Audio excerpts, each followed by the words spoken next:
Assalamualaikum. Bismillahi walhamdulillahi wa la ilaha illallah Allahu akbar. La haula wa la quwata illa billahil aliyil azim. Asyhadu an la ilaha illallah wa asyhadu anna Muhammadar Rasulullah. Allahumma shalli ala Muhammad, Allahumma shalli alaihi wasallim. Apa kabar semua, Bapak dan Ibu? Selalu sehat dalam keadaan apapun.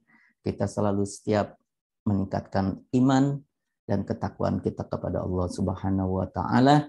Dan kali ini konten kms.alazhar.or.id mengundang kembali Dr. Nita Noriko untuk berbagi pengalaman beliau. Kita sabar saja langsung beliau pada pagi ini. Assalamualaikum Bu Nita, apa kabar? Waalaikumsalam warahmatullahi wabarakatuh. Alhamdulillah Pak Jasril, bagaimana kondisi? Ya, kondisi saat ini kita semoga selalu dilindungi oleh Allah Subhanahu wa taala, selalu dalam keadaan baik Bu Nita. Demikian juga Bu Nita ya di sana ya Bu. Insya Allah. Ya Bu Nita, terkait bincang-bincang kita kali ini dengan konten kms.alazhar.or.id, setiap anak mampu berprestasi. Nah, kita ingin tahu latar belakang daripada tema kita kali ini. Silakan Bu Nita.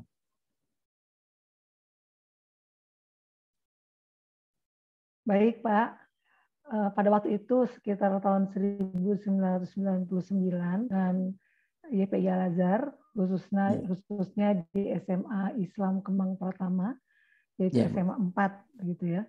Saya melihat paradigma pada zaman itu bahwa seorang anak ini diminta atau diarahkan dan diharapkan oleh orang tuanya untuk mengambil jurusan IPA, apapun kondisinya, gitu ya.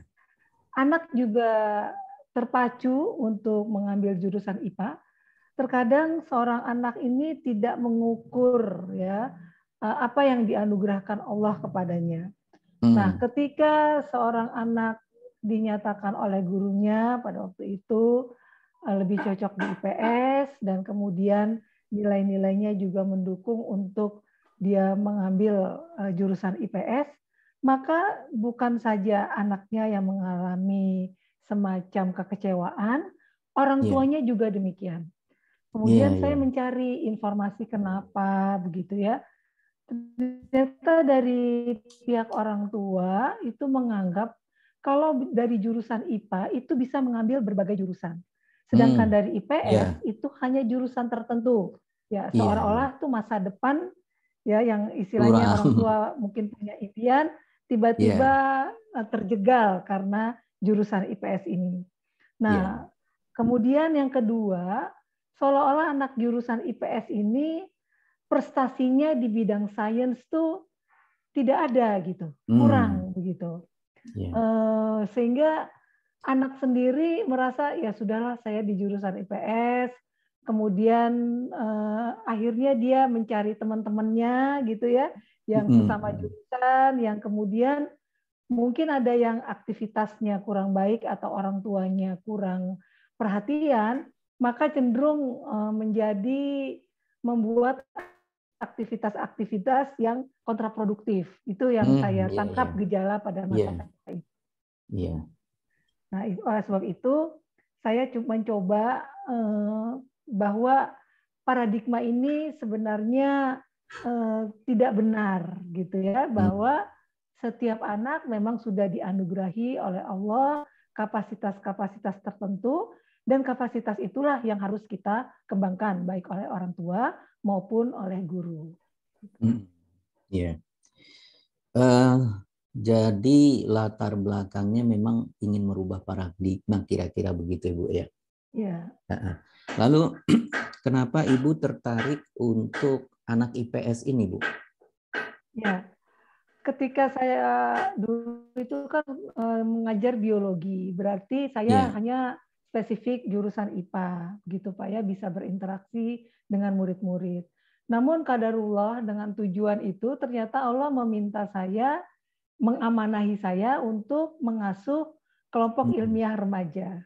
Umumnya kelompok ilmiah remaja ini diisi oleh anak-anak dari ilmu pengetahuan alam atau jurusan IPA.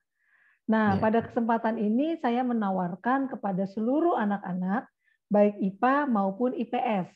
Ya. Memang sulit, Pak, untuk ayo kita meneliti, itu sangat sulit sekali. Makanya trik yang pertama yang kami lakukan adalah mengajak anak-anak itu untuk jalan-jalan keluar sekolah, gitu ya, mengadakan field trip, gitu ya, melihat kondisi-kondisi di luar sekolah. Ya, kebetulan Kemang Pratama itu dekat posisinya dekat Bantar Gebang, begitu. Jadi saya jadikan suatu objek yang pada waktu itu saya juga tidak tahu apa yang terjadi di Bantar Gebang, gitu.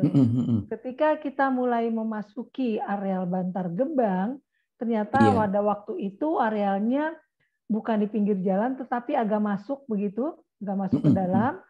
Ternyata anak-anak itu sangat tertarik dengan kondisi yang ada di lingkungan.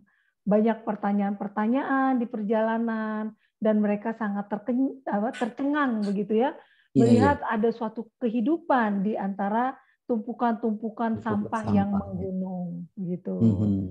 Nah, kemudian ketika sampai kembali ke sekolah, ketika minggu berikutnya, saya meminta semua anak coba menuliskan apa yang kalian tertarik untuk kalian tahu lebih jauh tentang apa yang ada di Bantar Gebang tersebut, Pak. Makanya anak-anak semuanya menuliskan apa yang mereka sangat interest. Gitu, Nah, sangat menarik sekali ini, Bu, karena ini bermula dari adanya kelompok ilmiah remaja ya, Bu ya. Iya, iya. Lalu membuka kesempatan juga dua jurusan tadi, IPA ataupun IPS, untuk bisa melakukan satu studi-studi yang terkait dengan pengetahuan mereka.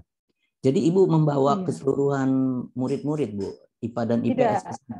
Tidak, Pak. Anak-anak yang masuk kelompok jurusan bukan mengambil ekskul kelompok ilmiah remaja. Oh, gitu. Jadi memang apa ya, anak-anak itu memang fitrahnya tuh kan seneng explore gitu ya, explore. Tetapi ketika misalnya namanya kelompok ilmiah remaja, umumnya oh itu mah anak IPA saja gitu kan. Tapi saya mempromosikan, ayo anak IPS juga bisa, semuanya bisa. Nanti kita sifatnya kita bukannya susah, meneliti itu nggak susah gitu. Jadi saya membuat promosi-promosi juga sehingga banyak anak-anak yang mau ikut saja dulu. Nanti kalau emang nggak suka, boleh nanti nggak ikut lagi juga nggak apa-apa. Sekarang ikut dulu, kita jalan-jalan dulu. Iya, jadi ibu merayu nih ceritanya Ibu ya. Ibu rayu dulu anak-anak itu supaya suka dulu ya Bu ya. Oke. Nah, saya membaca nih dari yang apa Ibu kirimkan kepada kami nih Bu ya. Ternyata itu Ibu mengelompokkan 3 Bu. Iya. Ya kan? Ada yang terkait dengan ini pengaruh air karena diduga air di sana pasti kotor gitu kan Bu. Air di sana pasti kotor. Lalu bagaimana air tersebut ya aman atau tidak untuk diminum. Kemudian juga terkait juga bagaimana agar airnya itu sehat gitu kan. Lalu penduduk di lingkungan itu juga sehat. Nah, itu ditekuni oleh anak-anak dari jurusan IPA. Sedangkan anak-anak di jurusan IPS itu terkait dengan latar belakang pendidikan orang tua atau masyarakat itu terhadap kesehatan mereka. Nah, selain persiapan-persiapan yang sekolah lakukan melalui kelompok ilmiah remaja, kemudian bagaimana Ibu membangun dasar-dasar teori untuk mereka, Bu, agar mereka juga merasakan bahwa riset itu juga simpel. Jangan dihindari gitu, Bu. Ya, Bu. Gimana, Bu? Ya. Memang awalnya kita membuat istilahnya FGD ya kalau sekarang ya. Diskusi, anak bebas menyampaikan pemikirannya dan sebagainya. Ya, hipotesisnya, ya kemudian argumennya dan semuanya saya tulis semua di papan tulis. Iya. Ya, di papan tulis, kemudian saya jelaskan bahwa cara berpikir kalian itu sudah luar biasa, sudah hebat sekali. Namun kalau orang lain mendengarnya itu tidak cepat ditangkap orang gitu. Jadi kita buat runut dulu ya, kita buat runut dari latar belakangnya, kemudian apa teori-teori pendukungnya, bagaimana metodologinya, analisa datanya, diskusi hasil, kesimpulan dan rekomendasi. Nah, ketika saya buatkan outline-nya, anak-anak langsung mengisi gitu, latar belakang. Semuanya menuliskan latar belakang mereka melakukan atau ketertarikan dengan materi tersebut. Begitu latar belakangnya. Oke, misalnya tadi yang tentang pendidikan dan kesehatan gitu ya. Oke, minggu depan ibu kalian kumpulkan buku-buku tentang pendidikan dan kesehatan, misalnya yang suka itu ya. Yang suka lain kalian kumpulkan misalnya penyakit-penyakit yang disebabkan oleh air gitu. Jadi nggak sekaligus Pak, satu-satu cari aja dulu gitu. Udah minggu depannya saya datang ke kelas itu, biasanya kan pulang sekolah ya, itu mereka udah ada tulisannya gitu. Ini dari buku ini begini begini gini.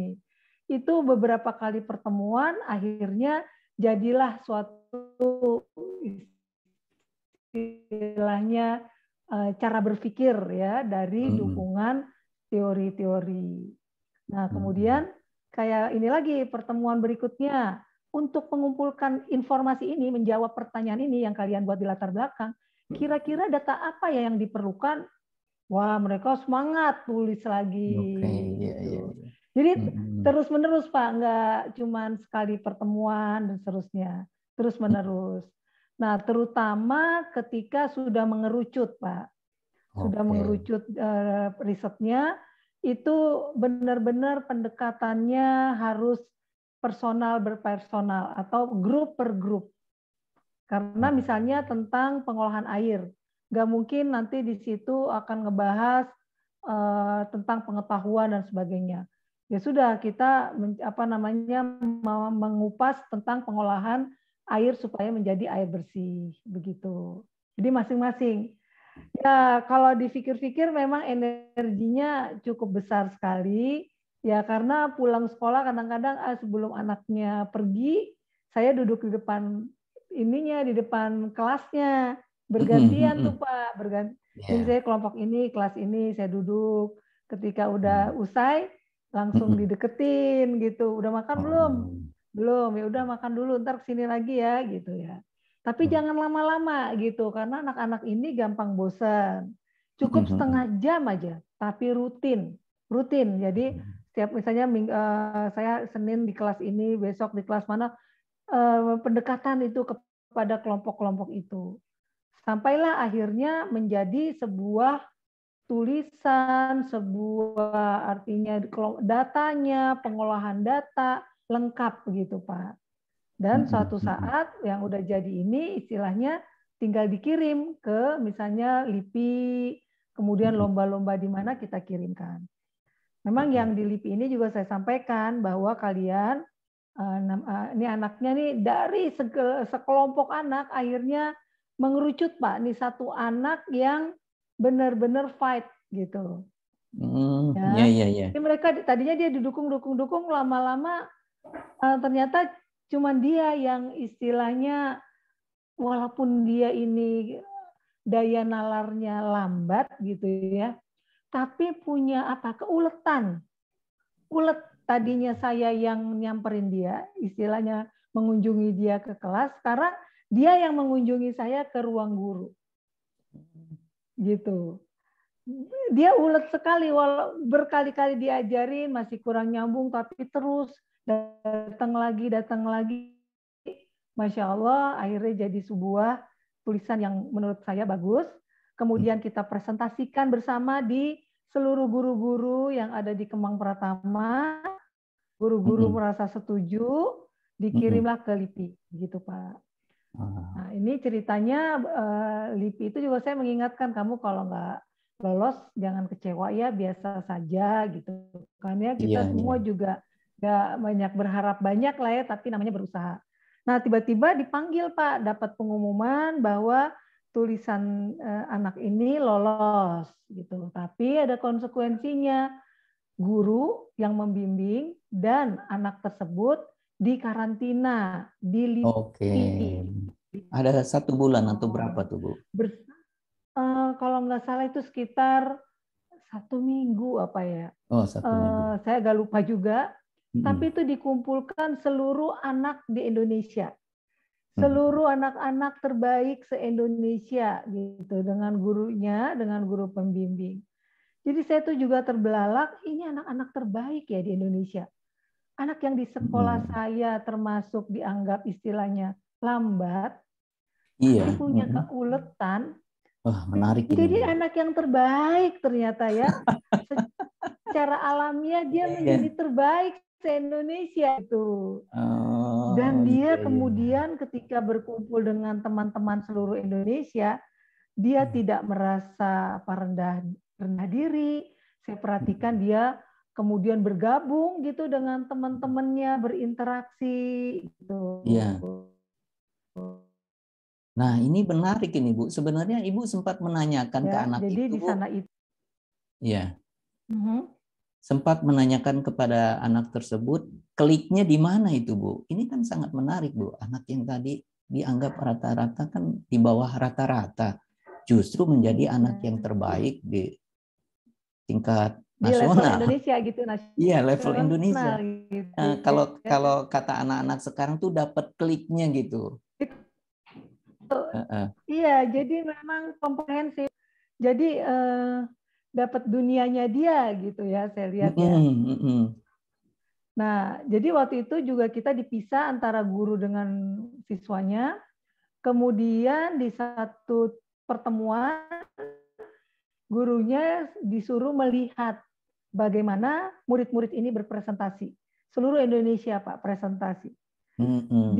Yang men-challenge-nya, yaitu kalau kita ujian itu ujian skripsi atau ujian tesis, itu para profesor, Pak, bayangkan Profesor Suryani, beliau adalah guru besar di bidang lingkungan. Kemudian Marwah Daud, Ibu Profesor Marwah Daud, gitu kan? Mungkin Bapak terkenal ya dulu di ICMI ya. Iya, betul. Nah, terus sampai ngacungkan jempol ya mendengarkan anak ini berpresentasi karena kayak kaliber ilmuwan, Pak. Ilmuwan. Kalibernya kayak ilmuwan gitu ya, profesor data dan sebagainya. Ya, mampu untuk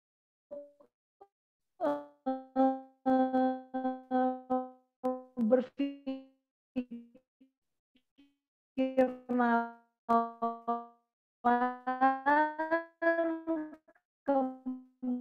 kemudian datanya dia dulu menghitung satu demi satu pakai komputer, pakai kalkulator gitu, Pak.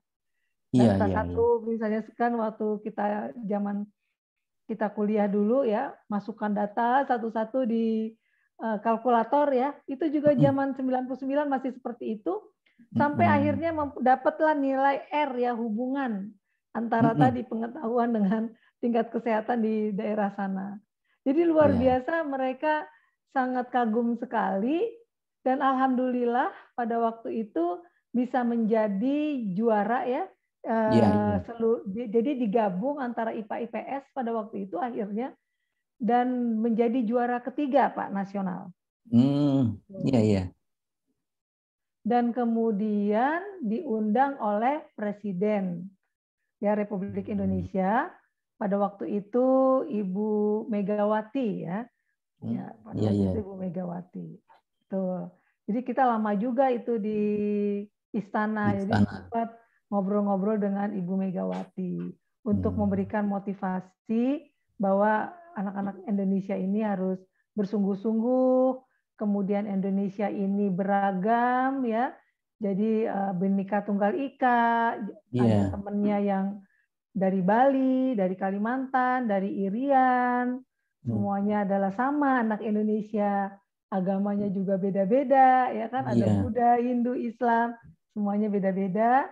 Tapi kita semua istilahnya nantinya berjuang untuk membangun Indonesia. Itu pesan istilahnya dari Presiden Republik Indonesia, Pak. Jadi kalau begitu Bu, kelompok ilmiah remaja di sekolah itu ternyata sangat penting ya Bu ya. Iya Pak, Sangat untuk penting. membangun mensupport ya Iya. akademik di kelas dan kemudian bagaimana aplikasinya di lapangan untuk menemukan suatu teori-teori di buku itu, bagaimana mendapatkannya, proses mendapatkannya itu dilakukan dengan melakukan penelitian gitu Pak. Iya. Dan saya sesudah mendengar Ibu menjelaskan ini Bu ya, tergambar oleh saya memang rupanya usaha teman-teman guru di sekolah itu, dalam hal ini Ibu yang kontinu terus-menerus ternyata berbuah satu prestasi bagi anak itu. Dan yang saya tidak bayangkan adalah anak yang tadinya memiliki rata-rata di bawah, gitu ya Bu, pendiam. di bawah rata-rata pendiam, lalu Dan bisa melakukan lompatan. Betul. Nah, lompatan ini kalau dibilang kan akselerasi ya Bu ya. Iya Pak, akselerasi. Ada satu akselerasi dari kemampuannya dia. Jadi pantas sekali ini Ibu menawarkan judul bincang-bincang kita kali ini tuh setiap anak mampu berprestasi. Ya, sehingga merubah paradigma masyarakat atau orang tua kepada setiap jurusan yang ada di sekolah. Oh ya Bu, mengenai hasil akhir daripada hasil penelitian itu gimana sebenarnya Bu? Jadi antara latar belakang pendidikan dengan kesehatan masyarakat itu gimana Bu? Memang ada hubungannya Pak.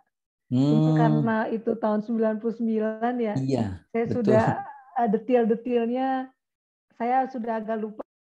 Saya harus membongkar lagi catatan-catatannya. Memang tapi secara umumnya memang ada kaitannya Pak. Kaitan antara pendidikan dengan tingkat kesehatan masyarakat. Iya, jadi di daerah itu ya, mereka yang ada di daerah Bantar Gebang ya, TPA Bantar Gebang. Jadi tempat pembuangan akhir sampah ya Pak ya. Dari Jakarta Bu ya. Iya, jadi di situ banyak perumahan-perumahan penduduk gitu Pak.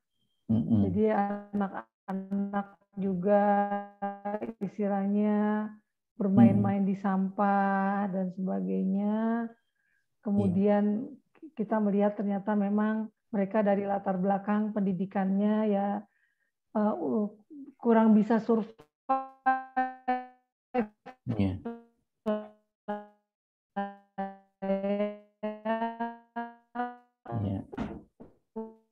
untuk bisa sekarang ini ya itu tahun 99 di tahun 2021 sebenarnya kiprah mereka itu untuk lingkungan sangat besar sekali Pak. Sangat besar sekali ya, karena mereka membantu untuk memilah sampah Pak, sampah organik ya, kemudian organik dan anorganik. Bahan organik inilah yang bisa diolah selanjutnya. Nah, kalau di zaman sekarang ini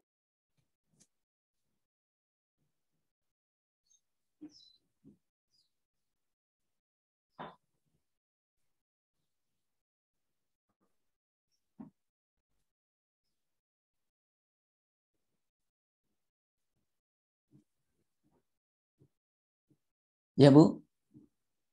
Ya. Iya, tadi memang sempat terputus koneksinya dari Ibu nih kelihatannya. Kita sambung saja Bu. Jadi Ibu tadi sempat di kata akhir di zaman ini gitu. Zaman sekarang mereka itu potensinya besar sekali. Itu bisa kita buat suatu manajemen ya. tentang bank sampah gitu Pak ya. Kemudian bagaimana potensi-potensi ini kita kembangkan lagi sehingga profesi-profesi mereka yang di bidang persampahan ini ya, khususnya teman-teman kita, sahabat-sahabat kita yang kalau masyarakat mengatakan pemulung, ini bisa kita tingkatkan Pak istilahnya. Kinerjanya, kemudian capacity building-nya kita tingkatkan lagi, sehingga insya Allah mereka akan membantu memecahkan masalah persampahan di Indonesia. Oke. Ya Bu, kami tangkap di sini. Jadi di sekolah itu ternyata ada wadah yang memang dibutuhkan oleh anak-anak, ya Bu ya. Lalu di wadah atau tempat itu seperti KIR lah. KIR itu ternyata dibangun semacam budaya oleh para guru, yaitu agar mereka mau menggali hasanah yang ada di dalam buku, pandangan-pandangan pendapat ahli, kemudian mereka pelajari, lalu ada tempat di mana mereka bisa menerapkan pengetahuannya itu.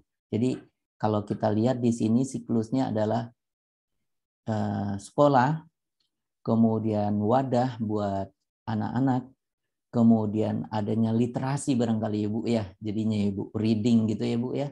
Mereka harus bisa baca, kemudian menangkap makna dari bacaan, kemudian penerapannya, implementasi dari apa yang mereka ketahui itu yaitu semacam studi lah, studi penelitiannya yaitu di sini adalah TPA Bantar Gebang. Jadi rupanya kami bisa menangkap ini Bu, benang merahnya kalau bisa dikatakan itu hubungan-hubungan terkait tadi sehingga memunculkan prestasi nasional kepada murid. Kalau tadi Ibu sebutkan mereka sempat dikarantina, guru-gurunya juga dikarantina, kemudian mereka diundang untuk hadir di istana. Nah, sebagai kesimpulan akhir ini Bu, sebagai kesimpulan akhir, kami minta tolong kepada Ibu menyampaikan satu closing lah dari pertemuan kita kali ini terkait tema kita setiap anak mampu berprestasi. Ya. Baik Pak Jasril. Jadi memang ketika niat kita mau bergabung di Yayasan Pesantren Islam Al-Azhar, ya menjadi pilihan hidup kita tentunya, kita harus benar-benar total. Iya. Begitu ya. Karena insya Allah hidup kita, karena tujuannya tadi ya, untuk generasi gitu ya, untuk umat Islam, insya Allah hidup kita dijamin gitu Pak. Jangan takut ya, jangan pernah takut. Misalnya ini mohon maaf ini kalau saya mengasuh ini waktu saya habis, berapa insentif yang saya terima dan sebagainya. Saya menghimbau untuk guru-guru muda jangan pernah berpikir itu. Allah lah yang menjamin rezeki kita gitu ya. Dan saya sangat yakin akan hal itu. Dan yang kedua karena tugas kita memang menjadi seorang pendidik begitu ya. Apapun kesempatan yang diberikan, misalnya kita menjadi guru atau pengasuh ekskul ya atau apapun, total lah kita curahkan ya untuk prestasi anak itu.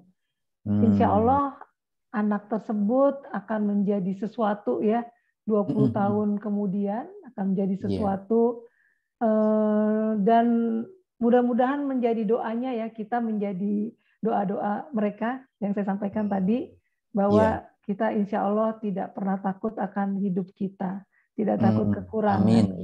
Ya, gitu Pak. Semangat buat guru-guru muda. Iya, semangat buat guru-guru muda. Demikian kata akhir dari Ibu Nita Noriko kali ini pada bincang kita yang kedua. Nah, kita akan akhiri pertemuan ini dengan mengucapkan terima kasih tentunya kepada Bu Dr. Nita Noriko. Bu Nita jangan cepat-cepat bosan Bu kalau kita lanjutkan lagi pertemuan kita. Pak. Ya, kita akan ada lagi perbincangan selanjutnya dan untuk itu kita akan akhiri pertemuan kita hari ini. Billahi taufiq wal hidayah kepada semua Bapak dan Ibu. Terima kasih telah menyaksikan konten kms.alazhar.oir.id. Kita juga akan terus lanjut dengan pertemuan berikutnya dengan Ibu Nita Noriko. Nah, untuk itu kita ucapkan sekali lagi terima kasih. Assalamualaikum warahmatullahi wabarakatuh. Waalaikumsalam warahmatullahi wabarakatuh.